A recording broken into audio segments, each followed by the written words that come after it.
नमस्कार, मैं राजेश कुमार। आज हमारे साथ हैं बातचीत करने के लिए प्रॉमिस गुरु के CEO and director Kapil ji. आज हम इनसे बातचीत करने वाले हैं हेल्थ इंश्योरेंस के ऊपर। नमस्कार कपिल। नमस्ते राजेश जी। कपिल जी, हम ये जानना चाहेंगे कि हेल्थ इंश्योरेंस क्या होती है और ये आज की डेट में क्यों जरूरी है, आज के वक्त में। ठीक है राजेश जी, सबसे पहले मैं आपके सभी व्यूअर्स को धन्यवाद देता हूँ और नमस्कार। हेल्थ इंश्योरेंस एक बड़ा अच्छा सब्जेक्ट है। आपने जैसे पूछा हेल्थ इंश्योरेंस क्या है। हेल्थ इंश्योरेंस बेसिकली एक ऐसी गारंटी होती है कि हेल्थ इंश्योरेंस एक ऐसा सब्जेक्ट है कि हम लोग अक्सर अपनी जो सेविंग होती है, वो फैमिली की जो सेविंग होती है, चाहे वो लाइफ इंश्योरेंस करते हैं, हम कहीं छोटी मोटी सेविंग करते हैं, एक ऐसा पल आता है हम सबकी लाइफ में, कभी ना कभी आता है कि जब हम बीमार हो जाते हैं। जब कभी हम बीमार हो जाएं और वो बीमारी हमारी थोड़ी सी नहीं थोड़ी ज्यादा बड़ी हो जाए, तो उस वक्त पे हमें एक ऐसी कवरेज चाहिए होती है, एक ऐसा सपोर्ट फंक्शन चाहिए होता है जिसके तहत हमारे अस्पताल में होने वाले खर्चे वो काफी हद तक, या मैं ये कह सकता हूँ कि 100% तक हमारा को एक कवरेज मिले, जो 100% कवर जो होता है वो इंश्योरेंस कंपनी उसको कवर करे। ये आपने कहा कि ये जरूरी क्यों होता है। सर, ये मैं तो गवर्नमेंट से भी रिक्वेस्ट करता हूँ कि जैसे बाहर कंट्रीज में होता है, इसे भारतवर्ष में भी मैंडेटरी कर देना चाहिए, जैसे हम जनरल इंश्योरेंस में देखते हैं। क्योंकि अक्सर एक अस्पताल का बिल किसी को बैंक करप्ट करने के लिए काफी होता है। क्योंकि आज की डेट में आप देखिए, जैसे कोविड का समय आया था, जैसे और भी कभी गंभीर कंडीशंस आती हैं, तो अक्सर हम लोगों को पता नहीं होता कि बीमारी की जो शुरुआत है वो कब हुई। हमें पता नहीं होता कि इस बीमारी के ऊपर हमारा क्या खर्चा हो जाएगा। तो हमें थोड़ा बहुत पैसा, जैसे हम आमतौर पे सेविंग करते हैं, हमें अपनी हेल्थ इंश्योरेंस को भी एक छोटा सा सेविंग प्लान समझ के ही कवर करना चाहिए। क्योंकि अगर कोई ऐसा पल हमारे जीवन में आया जब हमें अस्पताल जाना पड़े, तो अस्पताल में होने वाले खर्चे जो कि बहुत बड़े हो सकते हैं, जो बहुत ज्यादा बड़े हो सकते हैं, विकराल हो सकते हैं, जो हमारी पूरे जीवन की पूंजी को नष्ट कर सकते हैं, उसको कवर करने के लिए हमारे पास हेल्थ इंश्योरेंस का होना अति आवश्यक है, मैंडेटरी है सर, एक तरह से मैं कह सकता हूँ। और कपिल जी, जैसे कोई इंश्योर या बीमा धारक जी हेल्थ इंश्योरेंस करवाता है, जी सर, तो उसे हेल्थ इंश्योरेंस करवाते वक्त क्या क्या सावधानियां रखनी चाहिए, जी किन किन बातों का ध्यान रखना चाहिए। क्योंकि कई बार हम देखते हैं कि बहुत प्रॉब्लम्स आती है, हेल्थ इंश्योरेंस तो करवा लेते हैं, जी लेकिन बाद में जब क्लेम का टाइम आता है या हॉस्पिटल पहुंचता है पेशेंट्स, तो वो क्लेम क्लियर नहीं आता है या प्रॉब्लम्स आती हैं, जी तो वो प्रॉब्लम्स ना आए इंश्योर्स के साथ या बीमा धारक के साथ, तो उसे क्या क्या बात ध्यान में रखनी चाहिए। राजेश जी, मैं आप लोगों को आपको बताना चाहता हूँ कि जब भी कोई व्यक्ति पॉलिसी लेता है, और स्पेशली हेल्थ इंश्योरेंस, वैसे तो ये नियम सभी इंश्योरेंस के लिए फॉलो करता है, बट हमारा सब्जेक्ट आज का हेल्थ इंश्योरेंस है। तो जब भी हम कभी हेल्थ इंश्योरेंस लें, तो हेल्थ इंश्योरेंस लेते वक्त हमें कुछ चीजों का ध्यान रखना चाहिए। पहला, अगर हमने कभी कोई इलाज कराया है या मेरे साथ कोई कंडीशन है, जैसे मेरे को कोई डायबिटीज हो सकता है, अस्थमेटिक हो सकता हूँ, मेरे को कोलेस्ट्रॉल हो सकता है, बीपी हो सकता है, या मैंने पास्ट में कभी भी कोई इलाज करवाया है, तो उसका जिक्र मुझे पॉलिसी लेते वक्त कंपनी को बताना चाहिए। इससे क्या होता है कि कंपनी को मेरी कंडीशंस के बारे में पहले से पता है, तो मेरी सबसे बड़ी जो चैलेंज होगा कि क्लेम के वक्त पे कोई कंपनी मेरा क्लेम रिजेक्ट ना कर दे। इस वजह से अगर मेरे साथ कोई कंडीशन है, तो मैं पहले ही कंपनी को क्लियर कर दूं, सो दैट कि भविष्य में जिस वक्त पे मेरे साथ क्लेम वाली कंडीशन आएगी, उस वक्त पे कोई ऐसी परेशानी मेरे या मेरे परिवार को देखने को ना मिले। इसलिए हमारे लिए हेल्थ इंश्योरेंस लेते वक्त ये जानकारी लेना जरूरी है। दूसरा महत्वपूर्ण बिंदु क्या कहता है कि जब भी हम हेल्थ इंश्योरेंस पॉलिसी लें, तो हमें सबसे पहले कुछ बहुत इंपॉर्टेंट चीजों के ऊपर ध्यान देना चाहिए कि क्या ये पॉलिसी मेरे लिए उपयुक्त है, क्या जो मैं बेसिक इंश्योरेंस कवरेज ले रहा हूँ, क्या मेरी जरूरत के हिसाब से, जिस शहर में मैं रहता हूँ उसकी मेडिकल कॉस्ट के हिसाब से क्या वो कवरेज प्रॉपर है, या फिर जो प्रोडक्ट मैंने लिया उसमें किसी तरह की कोई बंदिश तो नहीं है। बंदिश से मेरा मतलब यह है राजेश जी, जैसे कि रूम के ऊपर कोई लिमिट तो नहीं है, किसी आईसीयू के ऊपर कोई लिमिट तो नहीं है, किसी इलाज स्पेसिफिक के ऊपर कोई लिमिट तो नहीं है। तो मुझे पॉलिसी लेते वक्त अपनी पॉलिसी को पूरी तरह से देखना है कि क्या ये पॉलिसी मेरे लिए बिल्कुल उपयुक्त है, इसमें किसी भी तरह की डिडक्शन तो नहीं है। और अगर कोई ऐसी पॉलिसी हम कभी भविष्य में ले लें जिसमें इस तरीके के कुछ कट्स लगे हों, क्योंकि पॉलिसी लेते वक्त हम अक्सर ध्यान नहीं दे पाते, या कोई सेल्स पर्सन भी हमें कभी कभी वो चीज अवॉइड कर जाते हैं, तो हमें इस चीज का as a consumer, as a life insured, as a बीमा धारक हमें इस चीज का ध्यान रखना चाहिए कि जब हम पॉलिसी ले रहे हैं तो उसमें इस तरीके की किसी भी जो कंडीशंस हैं वो पॉलिसी में एप्लीकेबल ना हो। कपिल जी, नाम जानना चाह रहे हैं कुछ टर्म्स, जैसे सम एश्योर्ड क्या होता है, कि जो बीमा धारक है उसे मालूम नहीं चलता सम एश्योर्ड का मीनिंग क्या होता है। जी सर, सम इंश्योर्ड का मतलब ये होता है कि जितने का रिस्क मैंने कंपनी से लिया, यानी मैंने अपना रिस्क जितना कंपनी को दिया वो सम इंश्योर्ड होता है। यानी कि जरूरत पड़ने पर अस्पताल पर होने वाला जो खर्चा मेरा होगा, जो कवरेज मेरी है, उसको हम दूसरे शब्दों में सम इंश्योर्ड यानी मेरा बीमा कवर कहते हैं सर। और सर एक टॉप अप प्लान क्या होते हैं।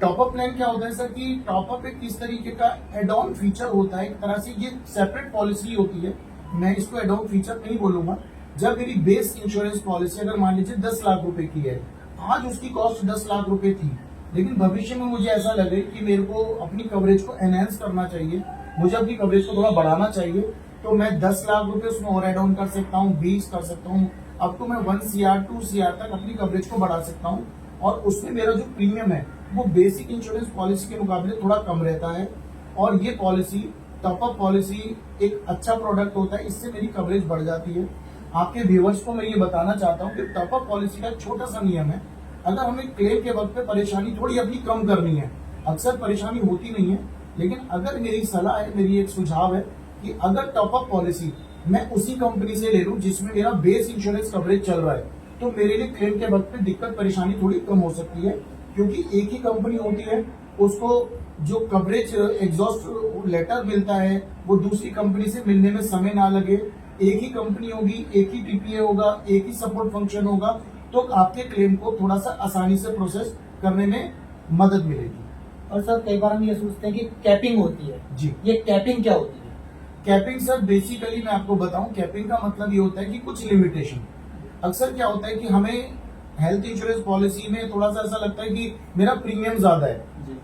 ऐसा लगता है हमको हर बार, मोस्ट ऑफ द टाइम ऐसा फील होता है कि मेरा शायद ये 50,000 रुपए का प्रीमियम ज्यादा लग रहा है या मेरा कम लग रहा है, ठीक है। और मैंने अपनी पॉलिसी, मेरी ग्रुप इंश्योरेंस भी मान लीजिए मेरे ऑफिस से चल रही है या किसी और सेक्टर से चल रही है, तो वहां पर क्या होता है कि मैंने अपनी पॉलिसी में कुछ डिडक्शन स्वयं लगा ली, ठीक है, या फिर कंपनी ने कुछ ऐसा प्रोडक्ट डिजाइन किया जिसमें रूम के ऊपर लिमिट हो सकती है या किसी विशेष इलाज के ऊपर लिमिट हो सकती है, जैसे कैटरेक्ट के ऊपर या जॉइंट रिप्लेसमेंट के ऊपर अक्सर कुछ लिमिटेशन देखी जाती है। तो ये लिमिटेशन कभी कभी अच्छे के लिए होती है कि मैं अपना प्रीमियम थोड़ा सा कम करना चाहता हूँ, मैं अपना डिडक्शन लेना चाहता हूँ। इससे क्या होगा कि मैं अगर चाहूँ तो मेरा प्रीमियम थोड़ा कम हो जाए, जिसमें मैं अपनी पॉलिसी में कुछ डिडक्शन लगा लूँ, या फिर कंपनी ही कुछ ऐसा प्रोडक्ट डिजाइन करे जिसमें कुछ सब लिमिट या लिमिट हो, तो सर हम उसको दूसरे शब्दों में डिडक्शन ही कहते हैं। और सर को पेमेंट सर को पेमेंट का आधार ये होता है कि जब भी मेरा जो भी बिल बनेगा अस्पताल का, मान लीजिए एग्जाम्पल के तौर पे मैं मानता हूँ कि मेरी एक ऐसी पॉलिसी जिसमें 10% पैसा कंपनी कस्टमर से लेगी, यानी कि अगर मेरा 1 लाख रुपए का बिल बनता है तो 10% को पेमेंट मुझे, यानी 10,000 रुपए कंपनी को, मतलब अस्पताल को ऐसे बिल के टाइम पर देना पड़ेगा। ये को पेमेंट होती है। आप इस को पेमेंट को अपने कुछ एडिशनल प्रीमियम से हटा भी सकते हैं, और अगर आपकी पॉलिसी में कोई को पेमेंट है तो सिर्फ वो केवल बिल के ऊपर नहीं होती है, वो डॉक्टर की विजिट के ऊपर, आपके रूम के ऊपर, बहुत सारी चीजों के ऊपर को पेमेंट का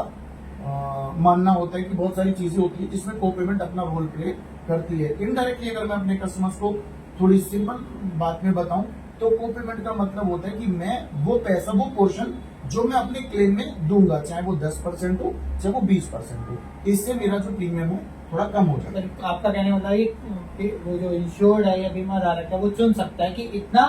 मैं पे करूँ, वो चुन भी सकता है और कुछ पॉलिसी में बाय डिफॉल्ट होता भी है। और उससे जो बेनिफिट है उससे क्या बेनिफिट होता है। उसका बेनिफिट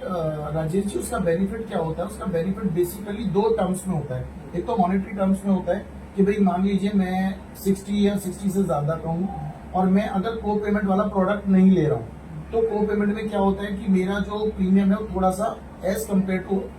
दूसरे प्लान के मुकाबले थोड़ा कम हो जाता है। और अगर मैं कहता हूँ कि नहीं यार मुझे को पेमेंट नहीं चाहिए, तो मेरा प्रीमियम थोड़ा सा एड ऑन करके, थोड़ा बढ़ के, मेरी पॉलिसी में कोई लिमिट सब लिमिट को पेमेंट नहीं होती। और सर एक बहुत इंपॉर्टेंट क्वेश्चन है, हमने अक्सर देखा है प्रॉब्लम फेस करते हुए